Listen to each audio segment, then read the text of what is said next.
जो असली मुद्दे हैं, जो बुनियादी मुद्दे हैं, उन पर बात हो नहीं रही है, बल्कि हिंदू और मुसलमान को आमने सामने लाकर खड़ा कर रही है ये सियासत। तो फिर ऐसी सियासत में फायदा किसका है? यहाँ तो 80-20 पर बात आ गई है संगीत रागी जी, तो जाहिर सी बात है गणित तो ये कहता है 80 वालों को फायदा होगा। देखिए, मैं शुरू से ये बात कहते आया हूँ कि कांग्रेस ने यही पॉलिटिक्स किया। कांग्रेस को हमेशा लगता रहा कि अरे 80% हिंदू तो जातियों में बटा हुआ है। सर अब 2014 से तो बीजेपी सत्ता में है ना, 8 साल हो गए। उत्तर मेरा सुन लीजिए प्लीज, आप मेरे उत्तर सुन लीजिए।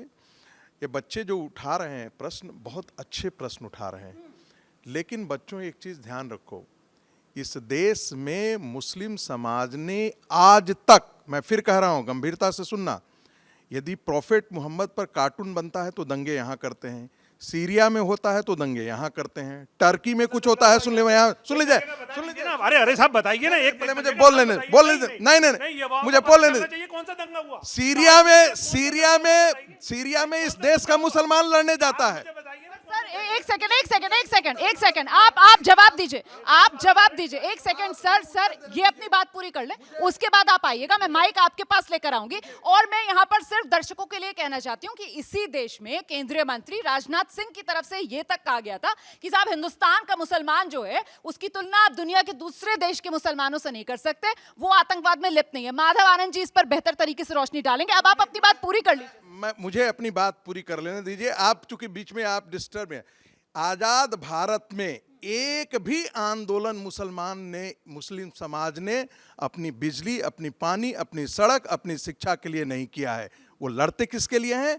अजान के लिए लड़ेंगे। वो लड़ेंगे किस लिए? कि हमको छेद वाली टोपी हमको चाहिए। वो लड़ेंगे किसके? इस भारत के अंदर वो अरब की संस्कृति का बीजारोपण करना चाहते हैं और अरब की मानसिकता यहाँ खड़ी करना चाहते हैं। आज से 20 साल पहले यहाँ बुर्का पहन करके लोग, लड़कियां कॉलेज में नहीं जाया करती थी, लेकिन इनको जिद है कि हम वो बुर्का और नकाब पहना करके हम अपनी बच्चियों को वहां भेजें। क्यों ऐसा करना चाहते हैं? आप अपने मुस्लिम आइडेंटिटी को नहीं, आप अरब की मुस्लिम आइडेंटिटी को भारत में ये कर करके आप इस्लामीकरण का एक बीजारोपण करना चाहते हैं और उसको कंसोलिडेट करना चाहते हैं।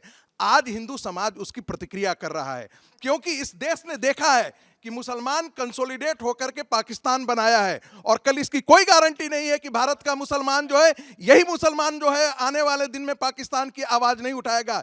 इसी देश का मुसलमान शाहीन बाग। आप ये कह रहे हैं कि बंटवारा, एक और बंटवारा हिंदुस्तान का मुसलमान इस देश का कराएगा, आप ये कह रहे हैं? मैं कह रहा हूं, बहुत गंभीरता से कह रहा हूं, ऐसी आवाजें मुस्लिम कट्टरपंथ से उठ चुकी हैं। मैं जवाब ले लेती हूं सर। वो कह रहे हैं कि इस देश का मुसलमान इस देश का एक और बंटवारा कराएगा, ये संगीत रागी साहब कह रहे हैं।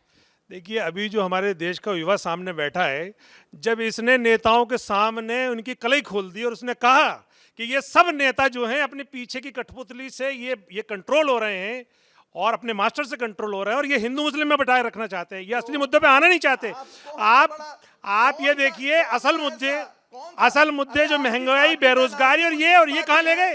यानी मुस्लिम हिंदुस्तान के मुसलमान, सर मुझे बोलने दीजिए, सर एक मिनट बोलने दीजिए।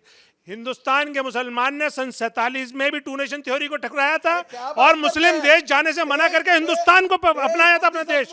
और आज भी सन 47 के बाद आज तक मुसलमान अपने देश की खिदमत कर रहा है।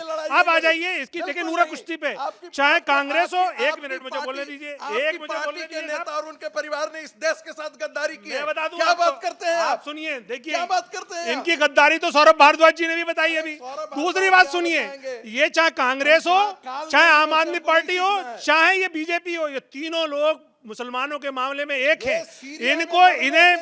इन्हें जब भी मौका मिलता है तुष्टि का लड़का तो कांग्रेस कर लेती है। जब इन्हें मौका मिलता है, अभी जहांगीरपुरी में दंगा हुआ, वोटर वो आम आदमी पार्टी के, लेकिन जब वो फंस गए तो बोले ये बांग्लादेशियों के लिए लड़ेंगे, नहीं, हम हिंदुस्तानियों के लिए लड़ेंगे।